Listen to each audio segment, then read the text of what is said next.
Non, non, pendant la grossesse.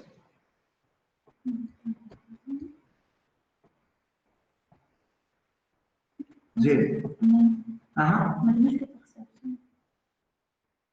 زين هذه درناها زين.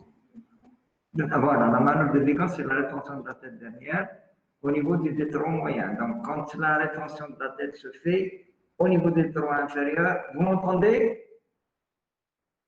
Vous entendez les étudiants? Oui, oui, oui. Très bien. Alors, on a vu tout à l'heure la rétention de la tête au niveau du tétron inférieur. C'est bien. On fait la manœuvre, si vous voulez, de Bracht, ou bien de Bracht-Morisot. Et si maintenant la rétention de la tête se fait un peu plus haut, au niveau du tétron moyen, j'espère que vous connaissez bien le bassin. Le bassin, il y a trois orifices. Il y a l'orifice supérieur qui est le tétron supérieur, le tétron moyen et le tétron inférieur. Si maintenant vous avez une rétention de la tête au niveau de l'excavation, c'est-à-dire du tétron moyen, on fait la manœuvre de Vigan et Martin. Oui, on met l'enfant sur le bras droit, en cheval, et il est à cheval, comme on dit, en califourchon, et les deux doigts de la même main sont introduits dans la bouche de l'enfant. Et on essaie d'accentuer la flexion et en même temps de tirer. Et avec l'autre main gauche, soit un aide qui va appuyer sur au-dessus de la ceinture pubienne, soit c'est vous-même qui appuyez sur le bord supérieur de la ceinture pubienne pour pousser l'enfant. D'accord? Là, on peut tirer la tête si jamais elle est bloquée. Maintenant, est-ce qu'on peut faire un forceps? Oui. Alors, maintenant, lorsqu'il y a une rétention de la tête dernière, on peut appliquer un forceps. Alors, le forceps, c'est un forceps spécial, ce qu'on appelle ça, le forceps à branche parallèle. Donc, il y a un aide qui vient nous prendre les pieds de l'enfant pour qu'il ne tombe pas vers le bas. Alors, l'opérateur, il met le forceps et il tire. Il n'y a pas de problème. La manœuvre de Morisot, c'est ce que tout à l'heure j'ai dit, Bracht et Morisot. On peut faire la manœuvre de Morisot tout court. Donc, on met la main, voilà, on met les doigts dans la bouche de l'enfant et la main gauche, comment on dit, elle prend le coup entre les deux doigts, l'index et le majeur, et petite traction, et l'enfant vient. Alors, l'accouchement du siège. Il s'est écrit, c'est un accouchement à risque, alors que certains disent que c'est un accouchement à la limite du risque. Donc, on n'est pas d'accord, mais pour certains, il est eutocique, facile, pour d'autres, il est à la limite de la dystocie. Alors, un accouchement du siège, il n'est autorisé qu'après une bonne évaluation des éléments de pronostic. Il y a plusieurs scores qu'on a établis. Il y a plusieurs scores qu'on a établis. Il y a le score d'Andros, A-N-D-R-O-S. Il y a le score de Weinstein, V-E-I-N-S-T-E-I-N, Weinstein, ou bien le coefficient de risque d'accouchement du siège. C'est R-A-S.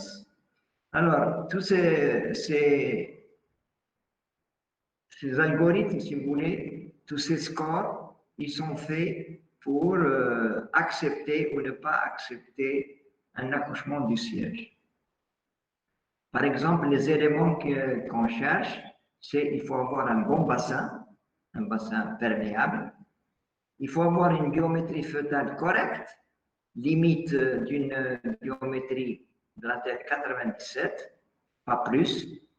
L'estimation du poids inférieur à 3,5 kg et une évaluation à peu près de la hauteur utérine. Donc, l'accouchement du siège, généralement, il est réservé à un accoucheur qui est entraîné. Allez, je termine par une petite histoire. Quand j'étais maître assistant, c'était vers 1 heure au moment de la visite des malades. Et là, je me trouvais dans l'étage des suites de couches. Et là, parmi les visiteurs, il y avait une maman avec son fils. Et son fils s'est mis à convulser, son fils qui avait 10 ans, qui s'est mis à convulser. Donc, on a couru, on lui a fait un peu de phénobarbital, Valium, et puis l'enfant s'est calmé. Et puis, j'avais demandé à la maman, votre enfant, il est né où? Elle me dit, ici à la maternité. Elle m'a donné la date de naissance et je suis allé voir dans les archives. Et quand j'étais dans les archives, j'ai vérifié, j'ai trouvé que c'était un enfant qui est né par le siège, où il y a eu des manœuvres pour rétention de la tête dernière. C'est vrai que j'ai dit tout à l'heure, dans les complications, le pronostic, la morbidité, les risques neurologiques ne sont pas exclus. Il y a... Voilà. Dites-moi un peu, est-ce que vous êtes satisfait, oui ou non? Vous envoyez un message tout de suite avant d'entamer le deuxième cours.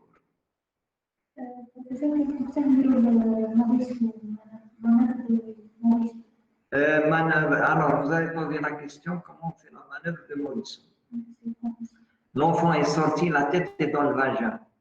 Vous mettez l'enfant sur votre main, en bas, presque à cheval si vous voulez.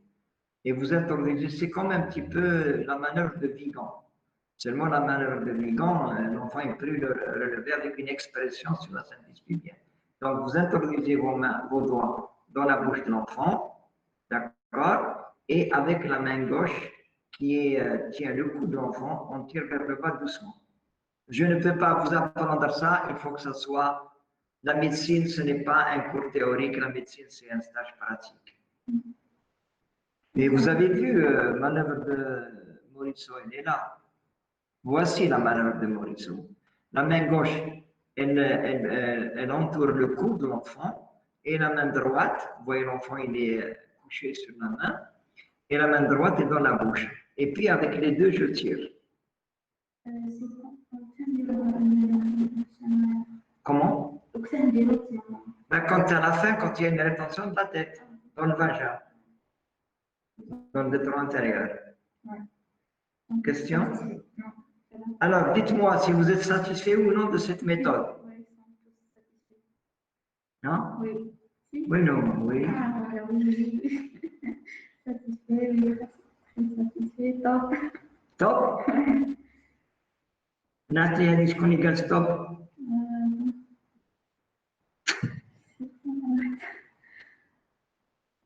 Ça va, c'est d'accord. Merci pour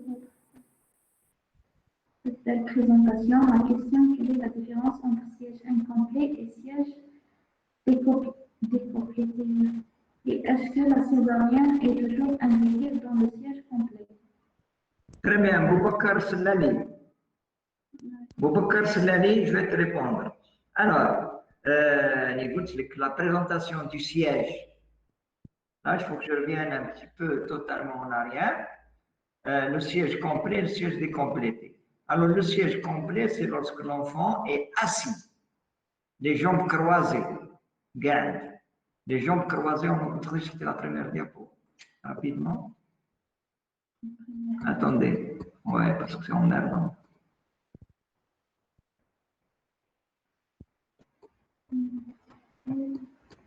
Voilà. Non, non, travaille. Voici un siège complet. Ça, c'est un siège complet. L'enfant est en assis tailleur, les jambes croisées. Et là, vous voyez à côté, là, vous voyez, là, c'est un siège décomplété. On ne voit pas les pieds tomber. Ils sont relevés en avant devant la tête fœtale. Alors, le siège décomplété est de meilleur pronostic que le siège complet. Alors, dans le siège complet, généralement, l'accouchement est normal, eutostique. Dans le siège plutôt décomplété, l'accouchement est normal et facile, il est eutostique. D'accord?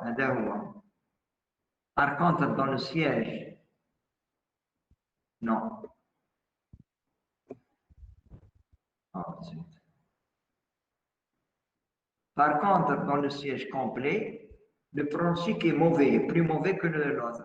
Donc, dans le siège complet, alors il n'est pas indiqué chez la primie. Généralement, il est dystocique. Il vaut mieux peut-être, 80% font une césarienne.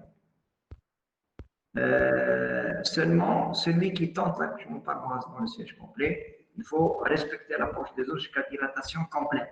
S'il y a une rupture de la poche des os, il vaut mieux faire une césarienne. Question? On ne va pas poser beaucoup de questions, mais voilà. Effectivement, je parle du siège incomplet. Est-ce qu'il existe ce type ou non? Incomplet. Oui. Décomplété, incomplet, d'accord. Les pieds en avant, oui. C'est la même chose.